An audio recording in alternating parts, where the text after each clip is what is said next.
বন্দ্যোপাধ্যায় বাঙালিদেরকে সমস্যায় ফেলছেন না তো? গোটা দেশ জুড়ে যে বাঙালি সমস্যায় পড়ছে, যে রাজ্যে যে বাঙালি অহেতুক হ্যারাসমেন্টের সম্মুখীন হচ্ছে, তার এক এবং একমাত্র কারণ মমতা বন্দ্যোপাধ্যায়ের রোহিঙ্গা প্রীতিনীতি।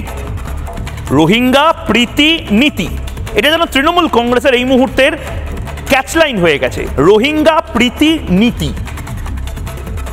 কজন রোহিঙ্গাকে আইডেন্টিফাই করে আমরা আইসোলেট করতে পেরেছি আজ, তার জবাব চায় বাংলা। কজন বাংলাদেশি অনুপ্রবেশকারীকে আমরা ঘাট ধাক্কা দিয়ে পুশব্যাক করতে পেরেছি?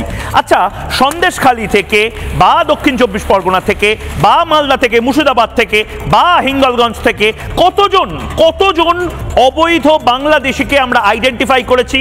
ধরো, গ্রেপ্তার করো, খেদাও। আবার রিপিট করুন, ধরো, গ্রেপ্তার করো, খেদাও। ধরো, গ্রেপ্তার করো, খেদাও, এই নীতি মমতা বন্দ্যোপাধ্যায় কেন নিতে পারছেন না? যেখানে হিমন্ত বিশ্ব শর্মা নিচ্ছেন, যেখানে উত্তরাখণ্ড নিচ্ছে, দিল্লি নিচ্ছে, যেখানে কাশ্মীরে সেখানে পর্যন্ত রোহিঙ্গাদেরকে আইসোলেট করে তাদের ক্যাম্প থেকে তুলে এনে বিভিন্ন জায়গাতে পাঠানো হচ্ছে।